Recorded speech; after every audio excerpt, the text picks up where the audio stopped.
Her Majesty, 95, lost her husband earlier this month and is going through a period of private mourning.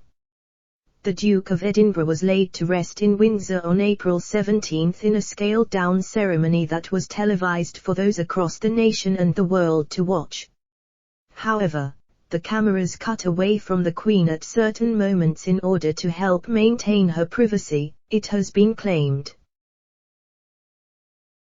The nonagenarian, while generally in good health, occasionally struggles with certain movements, but the cameras tactfully cut away to spare her the embarrassment of it being broadcast.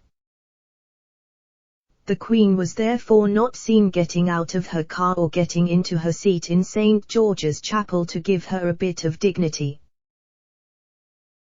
During the 50-minute service, the cameras mostly focused on the clergy and the choir, only occasionally cutting to the family sitting in the pews.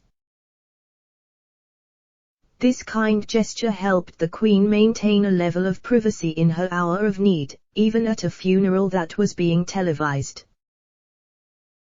Pod Save the Queen is hosted by Anne Gripper and features Daily Mirror royal editor Russell Myers. Ms. Gripper noticed that the cameras were pulling away at certain moments. She said, "I think the cameras and the way things were done, they did afford probably as much as you can at a public funeral like that, quite a lot of privacy and dignity, particularly for the Queen in her later years. We didn't see her particularly getting in or out of the car, I don't think. There was a bit of a step back to allow her to deal with that. And getting into her seat, we all saw her walking towards her seat, but we didn't see her actually having to shuffle about and be dignified taking her seat. And during the service there were moments when the cameras were on members of the family, but they spent far more time with the music and with the clergy and with the people who were performing the service, if you like.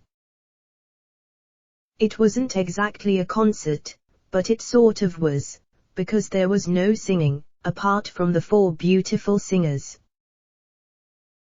That said, Ms. Gripper acknowledged that the scaled-back ceremony meant the focus was more intense on the 30 attendees than it would have been with the 800 expected to attend in normal times.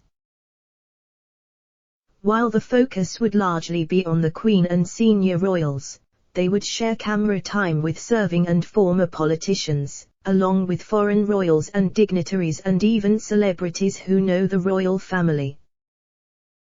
This would mean those grieving most would, to a certain extent, be lost in the crowd. Instead, the stark emptiness of the room at St. George's Chapel left the royals rather exposed. Ms. Gripper said, "I've been thinking about this in terms of in some ways, it was more intimate because there were only 30 of them and it was only family, there weren't foreign dignitaries and the Prime Minister. People that you have to invite but you wouldn't normally. But at the same time, it was much more stark and bare, there was nowhere to hide. If there's 800 people there, you're not going to have the camera on you much of the time.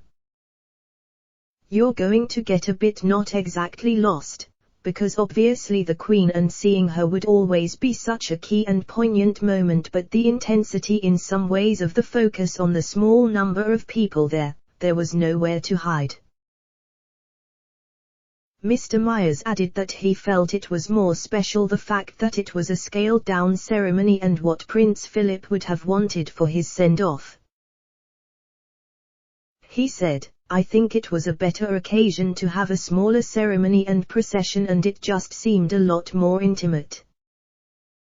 If it had been a bigger procession with the Land Rover going through the streets of London and then being driven to Windsor and all TV cameras picking it up on the route and loads of people lining the streets, I don't think the Duke of Edinburgh would have wanted that.